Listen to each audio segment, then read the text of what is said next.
Welcome back to MMA Al Dente. Rogerio de Lima versus Waldo Cortes Acosta. Waldo is 9-0. Rogerio de Lima is 28-1. And that's 29 fights.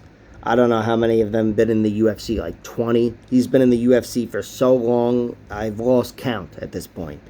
But Waldo Cortes Acosta, he made his UFC debut, I think, last year. And he's beaten Jared Vanderaa and whoever the fuck else, Chase Sherman. And the Jared Vanderaa fight was close. Both those fights were actually close together. They were like a month apart or something. But the Jared Vanderaa fight was close. That was a fight in which he looked vulnerable, and it was due to the leg kicks of Vanderaa. They were really frustrating Waldo. Waldo's a guy who has shown some good traits even before he got to the UFC. Had a nice, beautiful win against Thomas Peterson in the LFA to win the heavyweight title. A third-round comeback knockout. You know, Waldo has shown grit and heart and everything else when he's needed to. Rogerio de Lima, he's, you know, most of the time he loses, it's him getting finished. So, you know, he's definitely susceptible there. He's got 5 submission losses. By the way, Waldo Cortes Acosta, I should mention, he's 9-0. He's got 4 TKO victories, 1 submission, 4 decisions. The 1 submission is over this capable guy, Edison Lopez, who had, I think, over a dozen fights when he fought Waldo. And Waldo, you know, even though he's more comfortable than your average newcomer because he had plenty of boxing experience, he ended up winning that fight with a submission, a Kimura, and he held on to the Kimura for like 2 minutes. He looked like Sakuraba, and he was taken down. It just looked like let it go, and he wouldn't let it go, and he ended up getting it, rolled him over and cranked the Kimura. And I bring that up because I think Rogerio de Lima, when he loses, he's most likely to lose by submission, and his record proves that. 28-1.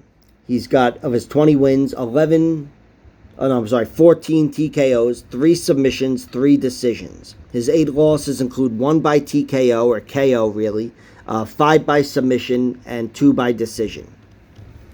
Marcos, he's lost to some really good fighters throughout the time, but lately he's seemed to have turned a corner. You know, I think he's really turned a corner, and he's been doing very well. His last 3 fights, he's looked almost like consistent.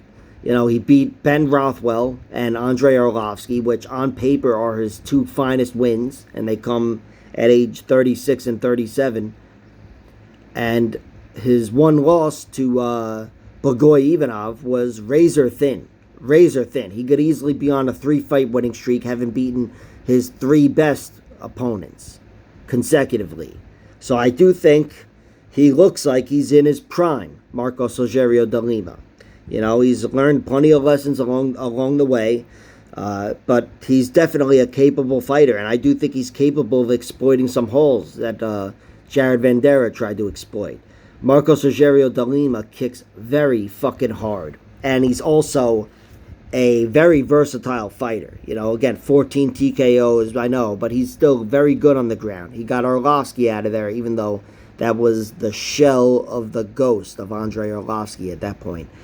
But nevertheless, Rogerio de Lima, I want to say, is certainly the more versatile guy, despite Waldo sharpening his ground game over time.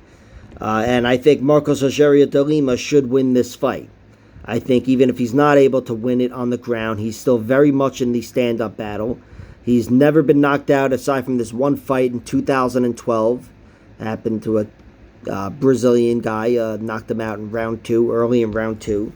But after all the UFC fights we've seen him in, I've never seen him go down. So I'm trusting he's going to be there against Waldo Cortes Acosta, who wasn't able to get Chase Sherman or Jared Vanderaa out of there. But I'm picking Marcos to win this fight.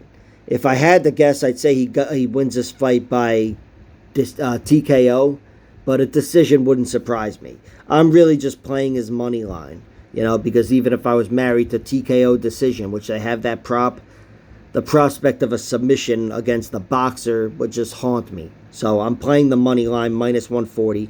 Wouldn't surprise me at all if Waldo Cortes Acosta won. But hey, I see value on De Lima, minus 140. Like, share, subscribe, all that horseshit. Check out my other videos.